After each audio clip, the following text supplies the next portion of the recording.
दोस्तों इस वीडियो में जो मैं आप लोगों को 3 ऐसी अपडेट देने जा रहा हूं, खासतौर से सऊदी अरब से जुड़ी हुई, इन तीनों अपडेट को आपको पता होना ही चाहिए क्योंकि ये आज नहीं आने वाले भविष्य में भी आपको काम आएंगी। ऐसे में काफी लोग इस पर सवाल भी ऐसे करते हैं तो उनको भी इस चीज का जवाब मिल जाएगा। तीनों अपडेट को आपको ध्यान से सुनना है, वीडियो को लाइक करना है, अगर चैनल को सब्सक्राइब नहीं किया तो कर लीजिएगा क्योंकि आगे भी आपको ऐसे रिलेटेड वीडियो बहुत सारी मिलती रहेंगी। नमस्कार दोस्तों, मैं हूं आपका अपना दोस्त एसपी सोनी और आप देख रहे हैं यूट्यूब चैनल एसपी ब्लॉग 4। तो वीडियो को चलते हैं, शुरू करते हैं।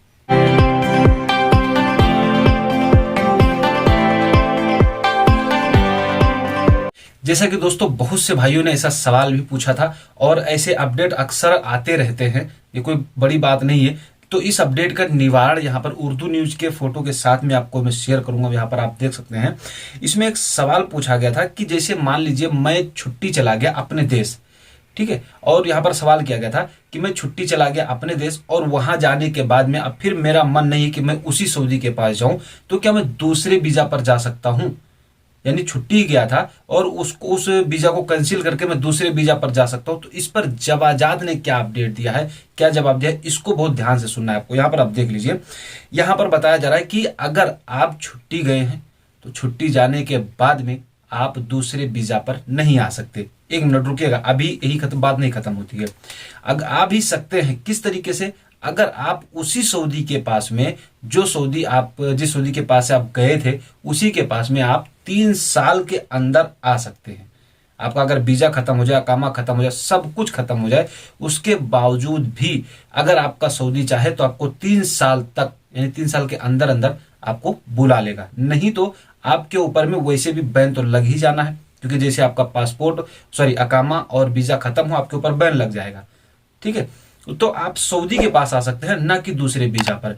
तो ये बात आपको ध्यान में रखनी चाहिए कि ऐसी हालात में आपके ऊपर 3 साल का बैन लग जाता है, दूसरे वीजा पर आप नहीं जा सकते हैं। हाँ, हज या उमरा करने के लिए अगर आप मुस्लिम हैं तो आप हज या उमरा करने के लिए इस 3 साल के दरमियान में आप जा सकते हैं। इसके अलावा आप दूसरे वर्क वीजा पर सऊदी अरब में एंट्री नहीं कर सकते। अब यहाँ पर दूसरी अपडेट को हम ले लेते हैं दोस्तों। जैसा कि बहुत से न्यूज भी बन चुके हैं, इस समय में वायरल भी हो रही हैं और कुछ अपडेट भी आए हुए थे, तो उस पर यह पूछा गया था कि क्या सवा खास जिंदगी से हाउस ड्राइवर के अकामा को 5 साल के लिए इकट्ठे बनाया जा सकता है। क्योंकि बहुत से लोग हैं जो कि हाउस ड्राइवर के वीजा को लेकर के बाहर में काम कर रहे हैं, लेकिन उनका सऊदी सोचता है यार कि मैं मतलब इकट्ठे 5 साल का बना दूं, या ड्राइवर सोचते हैं वो यार कि मैं पैसा दे दूं, सर जी मेरा 5 साल का इकट्ठे बना दो। तो क्या ऐसी स्थिति में हम 5 साल के लिए अपना काम बनवा सकते हैं? तो यहाँ पर क्या अपडेट जवाजात की तरफ से आया है, इसको भी ध्यान दीजिएगा। यहाँ पर सवाल पूछा गया था कि जवाजात ने क्या कहा कि घरेलू ड्राइवरों के लिए 2 साल तक के लिए नवीकरण किया जा सकता है। यानी कि 2 साल का अकामा आप इकट्ठे घरेलू यानी कामगारों में बना सकते हैं। अब घरेलू कामगार में ड्राइवर भी आते हैं, खद्दामा भी आते हैं और अपना जो चौकीदार भी आते हैं, मजरा में काम आते हैं, इस तरह में काम करने वाले 4-5 कैटेगरी के लोग आते हैं घरेलू कामगारों में, डोमेस्टिक वर्करों में। इन लोगों का 5 साल का तो नहीं, लेकिन 2 साल का इनका जो है अकामा रिन्यूअल किया जा सकता है, डायरेक्ट 2 साल के लिए। इसके बीच में आपके पास में दूसरा चारा नहीं है।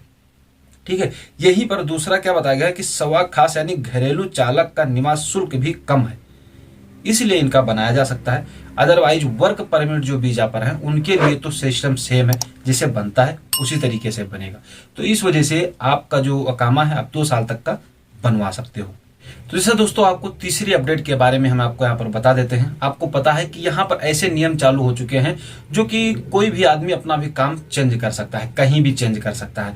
लेकिन ऐसे में सवाल किया गया था क्या मेरा जो सऊदी है वो 3 महीने से ज्यादा हो गया, अकामा भी नहीं बनाया, खत्म हो चुका है, मेरे को सैलरी नहीं दिया है, तो ऐसे हालात में मैं क्या अपना दूसरा काम बदल सकता हूं?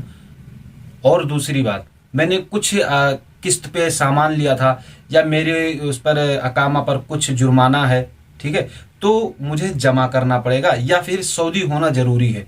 तो यहाँ पर अपडेट में आपको बताया गया था कि अगर आपके पहली बात तो अपने किस्त पे कोई सामान लिया है तो आप एग्जिट, पहली बात तो आप घर नहीं जा सकते, फर्स्ट नंबर तो ये ध्यान दीजिएगा, उसको फाइनल करना पड़ेगा। उसी के साथ साथ में अगर आप कोई दूसरा काम करना चाहते हैं, ताकि अकामा भी आप बनाना चाहते हैं, तो आपको पूरा पैसा पेड करना पड़ेगा, पहली बात। दूसरी बात यह है कि बिना इस स्पॉन्सरशिप के, यानी बिना स्पॉन्सर के, अपने कफिल के, कंपनी के, आप कहीं भी दूसरी जगह पर आप ट्रांसफर नहीं ले सकते हो जब तक वो ना चाहे।